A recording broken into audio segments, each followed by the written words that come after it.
Consultants. They live among us, in our cities, our suburbs, and in fancy airport lounges that look down at poor people. But what does a consultant actually do? Today, we investigate. I spent about 3 years in McKinsey, and I was one of those highly paid consultants who made slides for a living. Yep. The running joke is that a consultant is someone who takes your watch to tell you what time it is and then keeps the watch. We've all seen the $200,000 PowerPoint decks that seem to state the obvious. But if that's all they did, the management consulting industry won't be worth billions of dollars today. Today, I'm pulling back the curtain on the 5 key things that management consultants actually do. These are ways in which management consultants actually add value to companies. The first one is problem diagnosis. Companies typically hire consultants when something is broken. Maybe sales has been declining for the last 4 quarters, or their cost is rising, or there's a reduction in employee morale, or a technical tool is not working.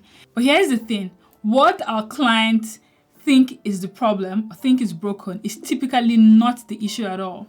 And this is where the number 1 skills of consulting, which is problem solving, proves invaluable. Consultants are able to look at problems and think beyond the obvious thing and go 2 to 3 levels deeper.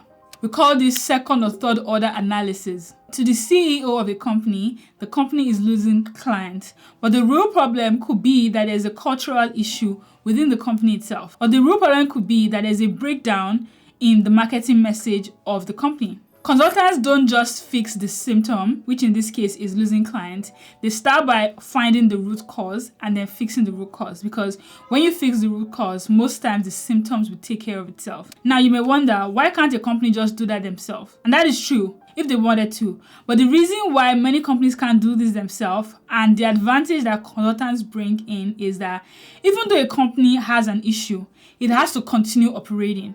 So a company may be losing clients quarter on quarter, but on a day-to-day basis, there are certain things that the company must execute. And the people that work in the company are already busy doing the day-to-day things. Their job is to keep the lights running and they continue performing their regular processes. There's nobody in the company most times who has extra time on their hand and who can then be responsible for finding the root cause. So most people are already very busy doing their regular job. The marketing person is doing their marketing. The HR person is working on employee satisfaction and other things. And external consultants can come in. Their day job, 24 hours, is basically studying the business. So while you go ahead running the business, the consultant has time to study the business. And most times what they then do is they come in, they study all your financial statement, depending on what kind of problem it is. In this case of losing clients, they may study your product, study your marketing channels, study your sales for the last maybe like 5 years. The CEO may have only identified the problem for like 3 quarters. A good consultant will come in and spread the net wide. They will go 1 year back, 2 years back, 5 years back, as wide, as far back as they think they need to go. They will study all these documents. They will spend time interviewing people within the company, asking key questions. Many times in the company, and I've experienced this myself, one person sitting in one department has experienced an issue. Somebody else in another department has a solution to that issue. But because the 2 departments are different in the company, they may be in different locations, reporting to different people, and they don't talk to themselves. So many times as a consultant, your job is actually to help the company find a solution that already lives within the company itself. But because this is your full job, this is all you do every day, and also because many of these management consulting firms, they've done this for years. I worked at McKinsey and I was there for about 3 years. Literally, that was all I did for 3 years. I'm a better problem solver than somebody who has never solved, a company-wide problem before. When you get an experienced consultant who has spent 5 years, and many times as well, as you grow in these consulting firms, you tend to specialize in one thing. So let's say you hire somebody who specializes in solving marketing problems for healthcare organization. They've done that for 7 years. When that person comes into a company, they're able to recognize patterns very easily, quickly, faster than if the CEO were to tell the director of the marketing department to find their own problems. Second way a consultant add value is through providing an outside perspective. A consultant is basically an unfireable truth teller. Many times, consultants typically serve big, massive company. While I was at McKinsey, all my clients were massive Fortune 500 companies. They're name brands, they're companies that you see everywhere on the road. They have billboards. You see them in the grocery store. You see them everywhere, all around you, right? These are massive companies. These are companies that have thousands and thousands of employees. When a company becomes this big, it is really challenging to get to the root of problems because of internal politics. Politics exists everywhere, especially in these massive companies. And for these massive companies, internal politics can be like a straitjacket. Back to my example of declining sales. A vice president of marketing, let's say, signed off to launch a new product and that product wasn't doing well. The director that reports to that vice president many times may not have the audacity to tell the vice president that, hey, this your product, is not doing well. We need to cut it. Why? Because they have their own incentives. They want to get promoted. They don't want to be fired. They have other things to worry about. And this is where, again, consultants come in. Because we are not part of the company, we do not have any relationship with anyone, with the VP or the director. We don't know anyone. We are meeting all of you for the first time that day. We are not invited to your house. We are not invited to your office party last year. I'm not looking to get promoted within the company. I'm not subject as a consultant to the internal politics that company has.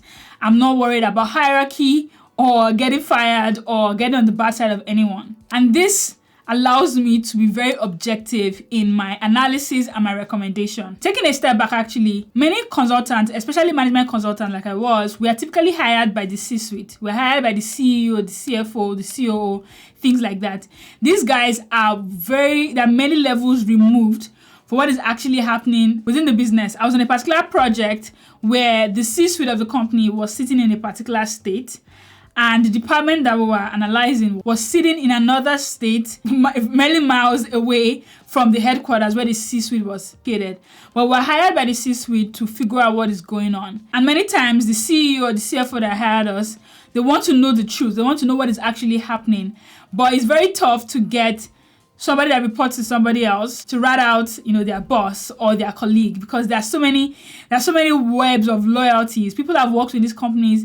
You meet people who have worked in this company for 13 years, 20 years, their entire career has been in that company. There's a code that they operate in. For example, you have people who, like, their bosses were at their wedding, they were at their baby shower, they introduce them to their husband. There's a lot of context that exists within teams that make it very difficult to be objective. And the unfortunate truth is that many management consultants, we are paid to be the bad guy, to be the one that, makes the tough calls or makes the tough recommendations, and we can say, hey, this department is not doing well, they need to be cut. This product is not doing well, you need to retire this product, or you need to close your operations in this particular country, right? Many times it's very tough for the people in the company themselves to say, hey, cut off this arm, and that is very invaluable, right? Imagine a massive Fortune 500 company has declining sales year on year, shares are tanking, shareholders are putting pressure on the company to make a change.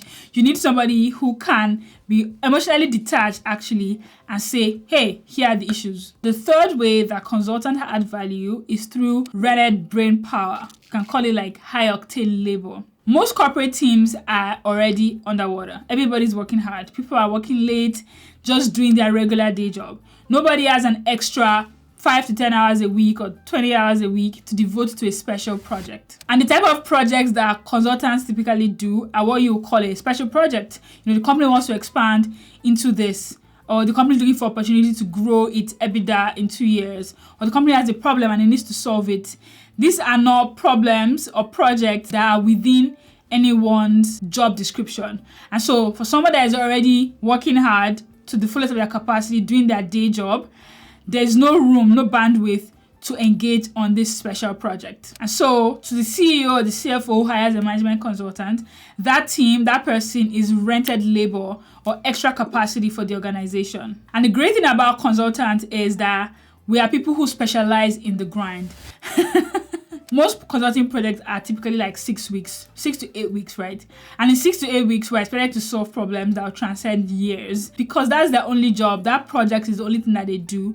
They're expected to turn around, output very, very quickly. These are people who specialize in building financial model in a week, coming up with a recommendation in like 4 weeks. When I was in McKinsey, for example, we have this like day one answer approach, which is like on the first day of any project, we already have an hypothesis. This type of output, the level of productivity, is typically not expected from internal teams. If a corporate team was assigned to engage in that project, for example, they will allow them to do over maybe 6 months, right? You spend the first 1 month even just aligning on the problem you want to solve. Then spend that second month deciding on the approach you're going to take. And you spend the third month doing the analysis. And then month 4 and 5, you spend it, looking at your result and come up with a recommendation. And then you spend month 6 aligning on the recommendation. For a consultant, we don't have that time. We're highly paid and you're expected to deliver value in 6 weeks or in 8 weeks. Because it's expensive for a company to hire a consultant and they're typically paid per hour, right? There's a lot of pressure to deliver value in 4 weeks or 6 weeks or whatever time that the company hired us for. And so this allows a CEO get the answer quicker. For a CEO who has declining sales, they don't have 6 months to get the first answer. They want something in 4 weeks. They want a turnaround that they can, report to the market and get increase in their share price by the next quarter reporting.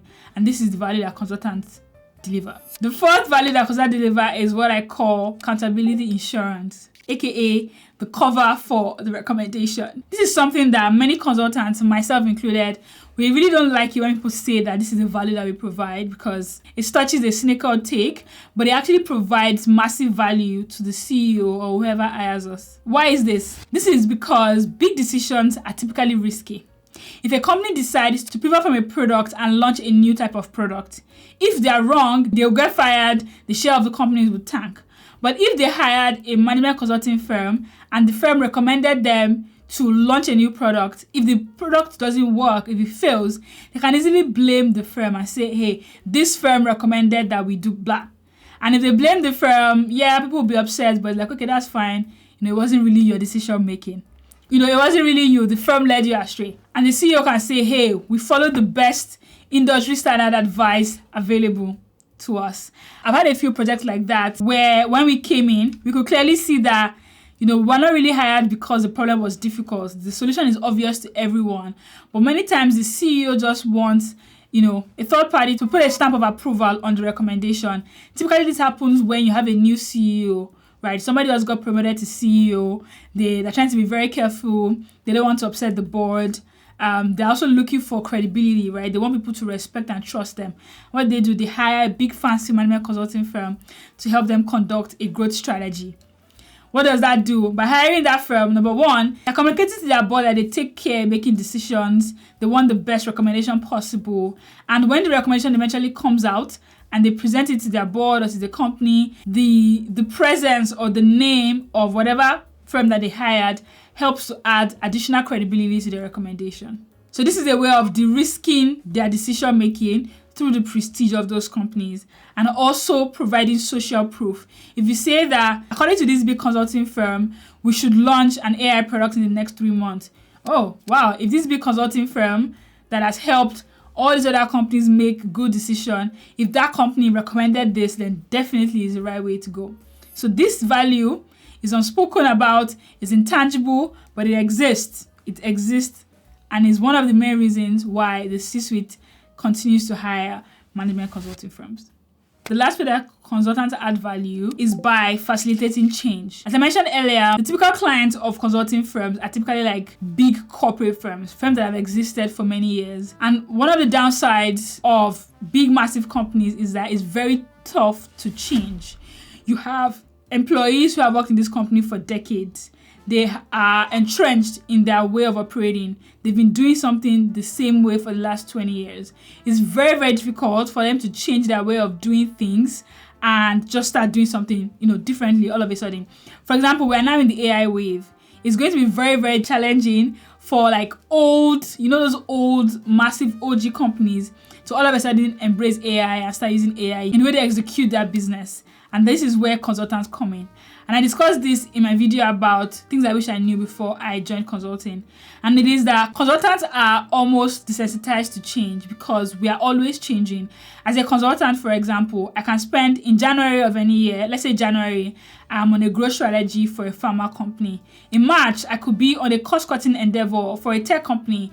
In June, I could be working on a people project or change management project for a restaurant business. A typical year for a consultant doesn't look the same every year. It's always changing from one day to the next, one client to the next. The problem, the client, the people changes all the time. And so what happens to somebody who has been a consultant for a few years is that they become comfortable with change. They are used to it. It becomes their norm. They are used to adapting to change, at a faster pace than somebody who has done the same thing every year for 20 years. In addition to that, many of these consulting firms also have frameworks.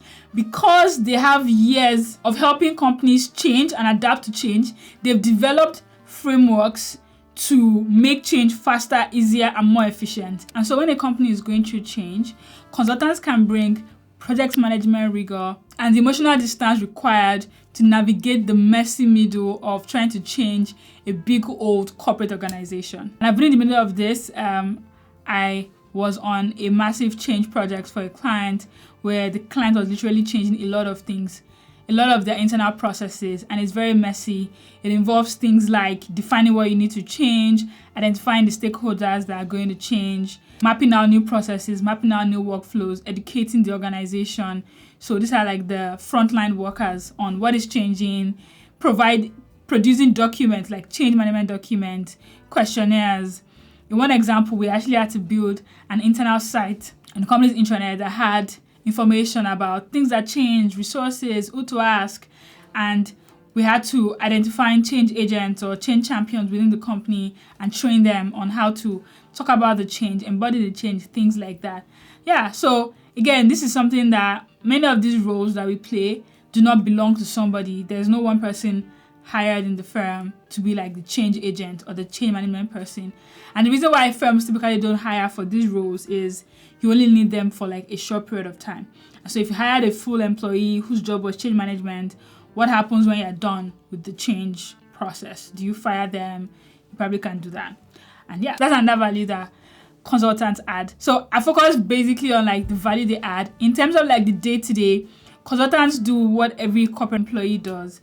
We prepare slides, we conduct an analysis using Excel, we conduct internal and external interviews, we interview the people who work in the firm, we interview clients, we interview competitors, we interview stakeholders, we conduct a lot of research, market research, including primary and secondary research.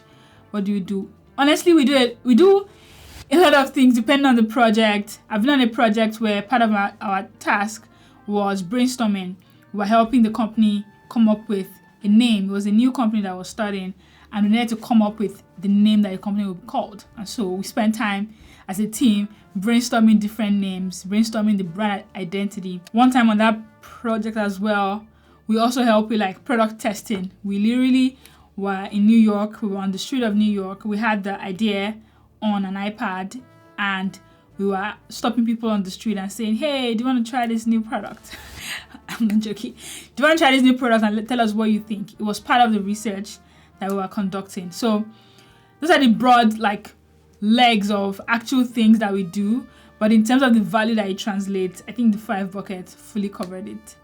Yeah, that's pretty much it. If you're curious about consulting and you especially want to learn how to communicate like a consultant, then you should watch my video over here about how to communicate like a McKinsey consultant. Thanks for watching. I'll see you in the next one. Bye.